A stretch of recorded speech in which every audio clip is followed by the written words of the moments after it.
Feed the whole family just using one steak. This is how you make my loaded steak potato skillet. Watch this.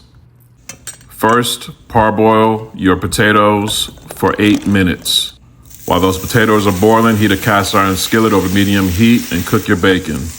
Grab a 1 pound ribeye, slice it in half, and then cut against the grain into strips. Turn it to the side and then slice it into cubes.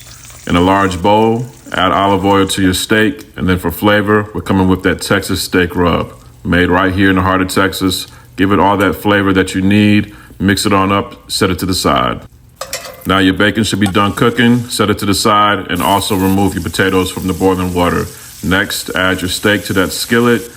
Cook for about 2 minutes on each side or until it's just browned on the outside, still juicy. Next, add your potatoes to the skillet.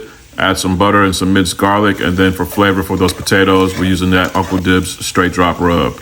Now let's load this thing on up. Add your steak, some cheddar cheese, green onion, and your bacon. This is the perfect one-pan meal that can feed the whole family. Full recipes on my site. That's good, shorty.